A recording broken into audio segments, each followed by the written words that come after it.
Hello, my name is Ravi, and I lack empathy. Oh right, I'm also overtly charming, impulsive, arrogant, aggressive, manipulative, and unremorseful. At least this is what my long-term therapist says. While she's helped me understand a lot, she cannot cure what I really am. Besides, I could never tell her why I am the way I am, where my inhumanity comes from, or how it started. I have an abnormal sense. I can sense desire, raw desire. Sometimes I know exactly what someone wants before they even understand it themselves. I've always been this way, and seeing people like this, seeing people without any cover of any kind for as long as I can remember, well, it's robbed me of most of my humanity.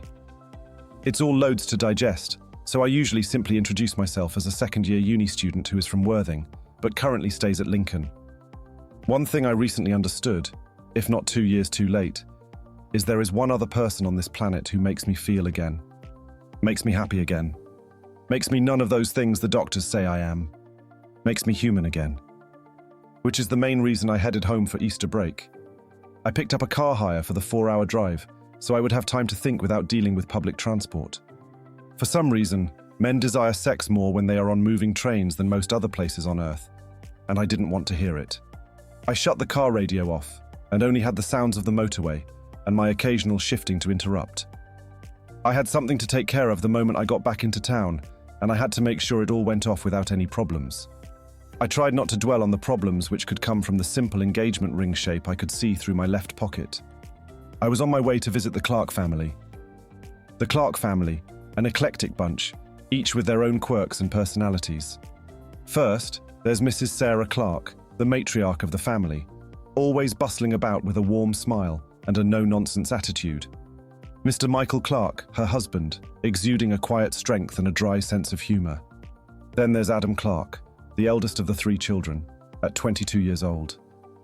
Their middle daughter, Emily Clark, and I were in an exclusive relationship during the last 2 years of secondary school. She was with me when my best mate since primary school, Ray, was found drowned in the creek. People say our bond should have been stronger because of this shared tragedy. But at 18, that geezer was already wrecked by 3 p.m. daily, and it was officially assumed he just fell in one night. Everyone wanted to quickly get past the inevitable. 20 minutes from home, I pulled over and messaged Sam to ask him to meet me east of the pier. This was more than enough time to get him out of the house. 5 minutes later, I then called Emily to ask if everyone was home. Yes, she said, her voice soft and familiar. Everyone except exhausting Sam, he just left. I smiled, knowing everything was falling into place. As I pulled up to a stop across the street, a sense of nervous anticipation washed over me. The familiar sight of the house nestled on the east side of town stirred memories, both fond and daunting. Stepping out of the car, I straightened my jacket and adjusted the ring in my pocket, feeling its weight as a reminder of the monumental evening ahead. The family greeted me as I entered their home. Mr. Clark, with his good posture and genial smile, extended his hand in greeting. "Ravi, good to see you," he said, his tone cordial. "Mr. Clark, how are you?" I said. "Please, call me Michael. You're a grown man now." "Okay," I replied, trying to mask my nerves with a polite nod.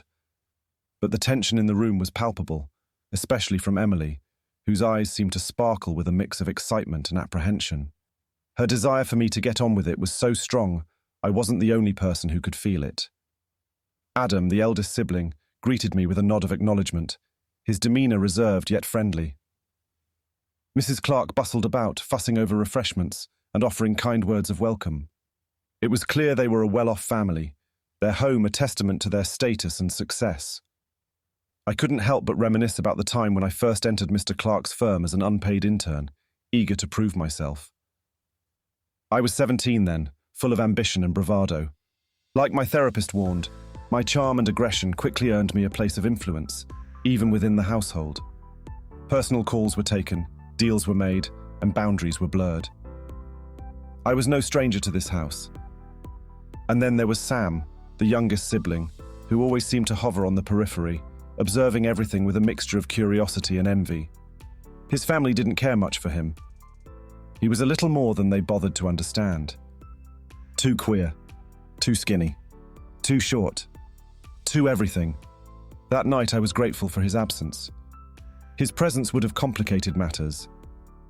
As I settled into the familiar comfort of the household, I couldn't help but admire Mrs. Clark's diligence. While she may not have worked in the traditional sense, her days were filled with a myriad of responsibilities, which kept her occupied and respected within the community. Mrs. Clark was a woman of many talents, serving as the head of the elected school board and the parish church secretary. Her dedication to these roles earned her the attention of everyone in her social circle, particularly the women who looked to her for leadership. In times of crisis, whether it be a flood or a heat wave, you can always count on Mrs. Clark to be at the forefront, coordinating supplies. Her ability to manage any situation with grace and efficiency was truly remarkable, and I found myself recalling the countless events she organized over the years. I remembered Sam back then, always lurking in the background with his hands in his pockets, a silent observer to the festivities which unfolded around him. When I greeted Mrs. Clark with a polite handshake, she returned the gesture with a warm smile, insisting I call her Sarah. I agreed, after all, we were soon to be family. As I looked around at the faces of those gathered in the room, I knew I was exactly where I needed to be. As I exchanged brief pleasantries with Adam, I couldn't shake the lingering tension between us. Despite his polite demeanor, I could sense the reluctance in his greeting, a subtle reminder of the rift which formed between us years ago. It all stemmed from a petty fight we had when I was a teenager, barely out of grade 9. Adam, 2 years my senior, had taken offense to something I did. I was content to keep my distance, especially considering Adam's tendency towards rough, handsy behavior. He was the type of guy who'd hold onto your hand for a beat too long, or playfully wrestle you into submission if he sensed even a hint of weakness. I'd seen countless times how he'd assert his dominance over his younger brother Sam, who was 4 years his junior and half his size. Adam would envelop Sam in a bear hug, rubbing his head until the younger boy relented. But I wasn't there for Adam's approval. I returned home for the person I loved, for the chance to finally declare my love and commitment, regardless of the lingering tensions, to right the wrongs of the past in hopes it wasn't too late for me. As I laid eyes on Emily, I couldn't help but marvel at how much she had grown into a beautiful woman. It had been so long since we last saw each other. Her social media posts didn't really show how refined of a young woman she appeared to be. Back in school, we were always together, Emily and me. From the moment we met, everyone thought we were destined to be together. Even my parents, who had always been skeptical of my relationships, couldn't help themselves when it came to our speculative future. We met a year before I interred with Mr. Clark's firm. I laughed when I thought the ring in my pocket wasn't grand enough, big enough, or nice enough for someone like her. It didn't even come in a box. Then I remembered what I was there for. There was a pull in my heart, a longing which threatened to overwhelm me. It was a feeling I hadn't felt since the last time I walked through those doors. And as they looked on with concern, I took a moment to catch my breath and collect my thoughts. "I'm fine," I reassured them, though my voice trembled slightly. But deep down I knew I was more than fine. I was on the brink of something life-changing. The plain engagement ring burning a hole in my pocket served as a reminder of the strength I had to fake. I knew I was doing the right thing. "I've come tonight to declare my love, but before I do, there are a few things I need to put out there," I said. "Michael," I looked at Mr. Clark, "when I was 17, I watched you botch so many books and twist so many numbers, I am certain you lost track of all the people you have ripped off. You have built this entire home on a foundation of theft and ought to be thrown in jail for the rest of your life." After the initial shock of what I said wore off, he stepped forward and said, "Pardon me, what did you just say?" But I continued, "And you, Sarah," my voice so deep it might have physically affected Mrs. Clark. "Your hold over people reaches so far into their lives, they don't know how to get away from you. You have stolen so much from the people who needed it that I can't imagine anyone forgiving the real you if they ever met it. You're not just awful to the people who are beneath you, but all the men you've shagged into submission is enough to make a clinic counselor blush." "You can't talk to me this way," she said, with her head rolling from the boxed wine she's probably already consumed. I continued, "If you had your way, we would have shagged dozens of times before I was even 18. Right away she looked down and away from her daughter, but the direction of her husband wasn't much better.